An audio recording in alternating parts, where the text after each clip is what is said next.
welcome to the channel, Teresa Rene. Thank you so much for stopping by. So, for me, it is Saturday night. I have had a very, very eventful day. And I just want to come on and chat. You know, like I do that from time to time. Come on and chat.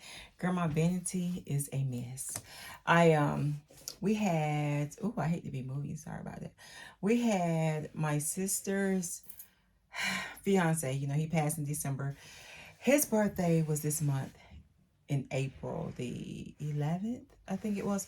So we did a celebration of life for him today, and it was nice. It was really, really nice. It was really, really nice. I got a little bit of footage I'll add and include in this. Girl, I'm sorry. I'm sorry if you're moving, but I keep hitting the vanity. Let me see if I can stop it. But we had a really good day. Not a lot. Emotionally, it was hard for her. It was hard for a lot of people. You know, his mom, her. It was a little. They played. Oh my God, what is that song? They made me think so much about my son, about Tracy. When I tell you, April has been. If I showed you my calendar, you'd be like, cause like seriously, I haven't done a lot of filming at all for the month of April because it was busy. It was busy. It was a little bit trying and taxing. I did great this year. This is the 4th year that my son has been passed.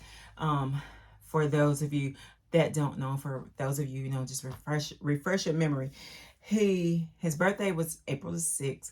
He died April the 13th. We buried him April 23rd. So today is the 20th, I think. Yeah, today is the 20th. So, I've done real well this year, though. I have. This year it's been better. I've been better emotionally. I still think about him every single day, night, multiple times. But this year has been better. There are moments, you know, that it's kind of hard, but for the most part, let me tell you, and I didn't share this, but I want to share it now. I think this is the revelation God gave me. And he gave it to me one day. I was sitting out on my deck. And I was sitting out there listening to the birds, and it was so comfortable and just relaxing, and it was quiet. But the birds are going crazy. And I was sitting there and just meditating on life, you know. And I was thinking about my son. This was in March. I was thinking about my son, and I was thinking about how much I had prayed for him and how much I wanted him to be delivered and set free and all this stuff that I really I wanted so badly for him. And I wasn't sad thinking about it. I think I was just like, you know how like sometimes you have those moments and be like, God, like, you know, I thought it was going to be different. I thought it was going to be different. And God gave to me, both of y'all were praying. And I'm just going to sum it up. We were both praying. We both, but the difference is we wanted different outcomes. Like I wanted him to be delivered from his mental illness. I wanted him to be here with me. I wanted him to be happy here. Well, God gave me, and I know this for a fact, that my son hated it here. He hated it here. He he hated it here, you know. And looking back, I just remember conversations that we had, and I want to share this with you because mental illness is so serious. I had always been able to save him from himself. I had always been able to catch him before he fall. You know what I'm saying? Like I was always like, I could see him needing help, like needing to be committed and stuff like that. And I was able to do it. And it went on for so many years. Like my son threatened suicide from the age of 13 till he was 29. He suffered from depression, bipolar, ADHD, um, and his depression was so bad. It was so bad. He wasn't taking any medicine. He got to the point he didn't want to take medicine. But so back to what I was saying. We both were praying, but we were praying for different things.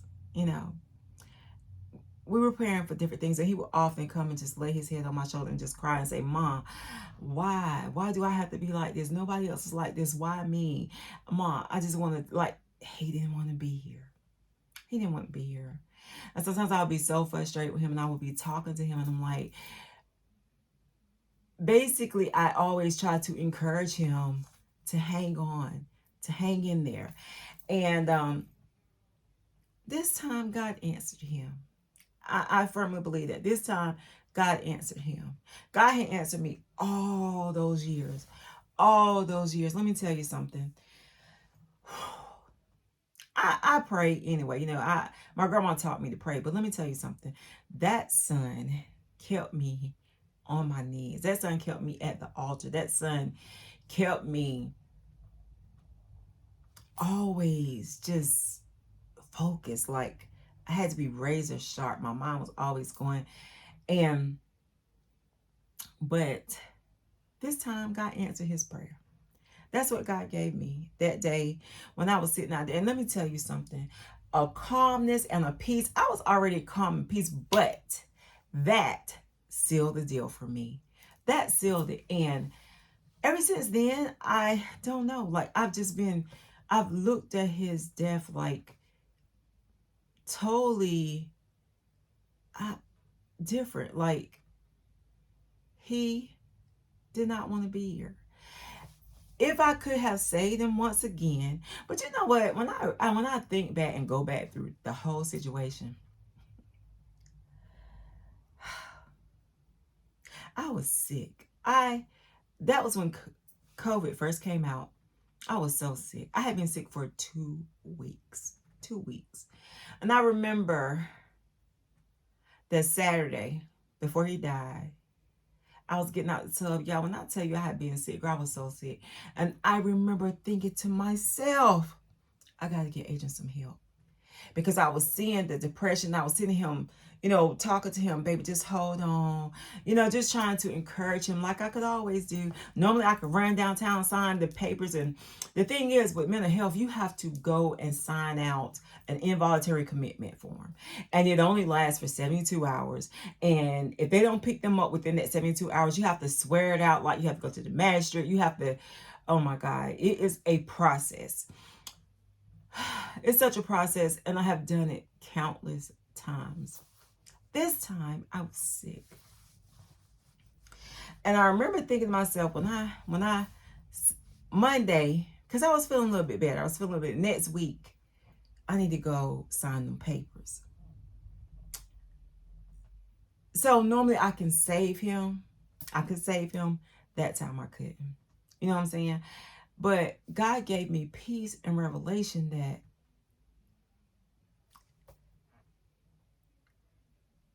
this time, Adrian won out. He won out. The ones that left here, it left us devastated. But being his mom, I swear I understand. I think I understand more because of our countless conversations, about life, about how tired he was. He would just cry sometimes because he was tired. And he would say, Mom, I don't want to be here. I don't want to be here. And me not wanting to hear it, of course. And if I could save him, if I could save him, I would have saved him again. That's what I did. That's what I did. But God gave me that revelation. And I feel I have been going through a healing process the whole time, all these years. But I don't know, it's something about that revelation that just, it had me like, okay. And that day I was like, okay, God, okay. All right. You answered Adrian this time. He had always answered me pertaining to him. Always. And this time, God decided to answer my baby. What could I say? You know what I'm saying? Like, what can I say? God answers prayers. He hears prayers. He answers prayers. And even though I actually left 7 kids behind, 7 kids. And I could never understand why you having these kids, why I was upset, boy, why, what in the world. But you know, and I've had this conversation before. I never thought Adrian would live to be an old man. I didn't.